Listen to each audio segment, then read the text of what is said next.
Constitution. At least as it's been interpreted, and more in court interpreted in the same way that generally the Constitution is a charter of negative liberties. It says what the states can't do to you. It says what the federal government can't do to you, but it doesn't say what the federal government or the state government must do on your behalf. So Obama and his Marxist ilk look at restrictions on government as, quote, negative liberties and a major impediment to government running your life and creating their left-wing utopia. Obama and his left-wingers are only concerned with government's rights, not yours. That was illustrated as Obama's people rolled out their vision for a ministry of truth this week.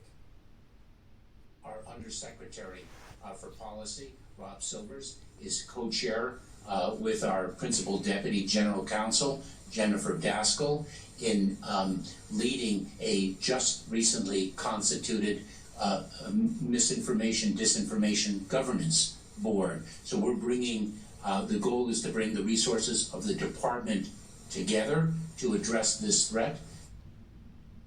In response to free speech returning to the private company Twitter, Joe Biden's government announced it would begin policing free speech and using the full force of government to make determinations on what was true and what wasn't. The person who will be running this unconstitutional board is a woman by the name of Nina Jankowicz. She has a long history of left-wing expression, even saying that Americans are a little too, quote, free-spirited when many opposed lockdowns for the China virus. She also infamously classified the Hunter Biden laptop as disinformation, a story we all know now is true. So naturally, Obama's team that is running Biden wants to put a propagandist in charge of passing judgment on Americans' free speech. That leads me to the biased press, and now we can add the word uneducated to describe the majority of the press. They are people who make their living by virtue of the First Amendment to the United States Constitution. And what was their major concern upon hearing about this so-called misinformation board? She had previously called the Hunter Biden laptop a Trump campaign product, seeming to discredit its validity or validity of reporting surrounding that. How can you assuage concerns of people who are looking at this person who's been appointed to this position and wondering if she's going to be able to accurately judge misinformation now that a lot of that reporting has been proven to be factual in some ways? Dear God, their first question was about the qualifications of the leftist who would oversee this board, not whether or not the board was legal or constitutional. The First Amendment reads, quote, Congress shall make no law respecting an establishment of religion or prohibiting the free exercise thereof, or abridging the freedom of speech or of the press, or the right of the people to peacefully assemble and to petition their government for a redress of grievances, end quote. Put in plain English, the government has no right, authority, or business policing speech in America. It is prohibited from doing so expressly in the Constitution. Shouldn't a group of people like the press, who make their living off the First Amendment, be, kind of familiar with it? Again, uneducated. Here's how Psaki responded to the questions about Biden's Ministry of Truth. Well, I don't have any comments on the laptop, but what I can tell you is that it sounds like the objective of the board is to prevent disinformation and misinformation from traveling around the country in a range of communities. I'm not sure who opposes that effort.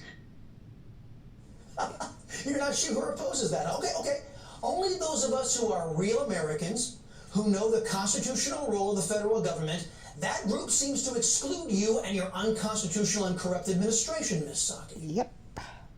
The U.S. Constitution is our handshake, our agreement with one another. It's a contract that tells all Americans how we will conduct our affairs in this country. The Biden administration betrays that agreement at every turn. Their disinformation board is merely the latest, most obvious, and most in-your-face example. Question. If Biden's government no longer wishes to hold up their end of the bargain by no longer complying with restrictions placed on it by the Constitution, under what obligation are our people to respect the authority of Biden's government? Now, let's get to our first guests. president of Convention of States Action, Mark Meckler, along with conservative Wisconsin State Senator Chris Kapenga. Gentlemen, welcome to you both. Senator, I want to start with you. If Biden's Ministry of Truth goes unchallenged, and judging by the way the Republicans have been conducting themselves lately, it might very well go unchallenged. How could Wisconsin protect itself from Team Biden's unconstitutional Ministry of Truth? Well, there happens to be this great clause in the Constitution in Article 5 that protects the citizens, actually, from overreach of federal powers, which there is no question this is. And I feel like we're in the Harry Potter series, and we've got the Ministry of Magic being created here. It's unbelievable. I'm shocked. But Article 5 of the U.S. Constitution says if the federal government essentially gets out of control, the Founding Fathers said, we want to make sure the states have the authority to step in and protect themselves from overreach. And there's no question we're there at this point. I'm just still in shock that he's doing this. I know, Mark, the founders had leftists like Barack Hussein Obama and his people who are pulling Joe Biden's strings in mind when they put in the Article 5 Convention of States provision into the founding document, didn't they? Yeah, they did, and we know it very clearly because when George Mason suggested this be put in, he asked a question. He said, are we so naive to believe that a federal government that becomes a tyranny will ever propose any amendments to restrain its own tyranny? We know that's never happened in all of human history. Tyrannies never restrain themselves. It takes the people rising up to restrain tyranny. Luckily, the founders gave us Article 5 of the Constitution to allow us to do that.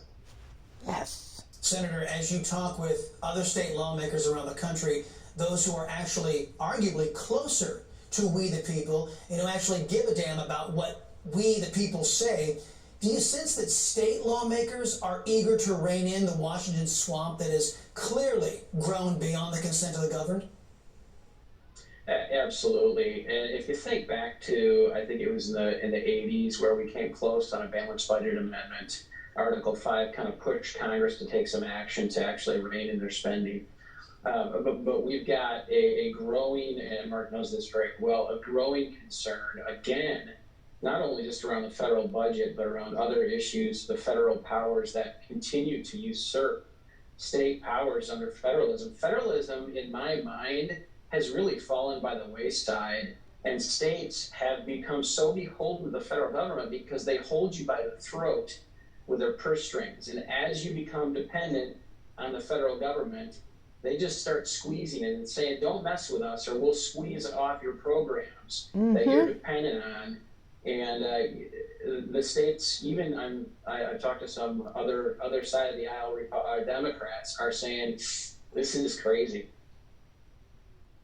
Yeah, you know what? A lot of Democrats out there don't. I had one on the show yesterday from California, of all places, said she doesn't recognize, she was a Latina, doesn't even recognize the Democrat Party anymore. And I know who they are. They're a bunch of socialists. Mark, speaking of swamp dwellers, you and I just did an extensive conversation, the in and outs of Article 5, Convention of the States on the Salcedo Storm podcast. I mean, it was almost 40 minutes. You told me a story about one of those guys who fancies himself smarter than the Founding Fathers. His name is Mitch McConnell. Look it up. Tell us how Newsmax. McConnell is trying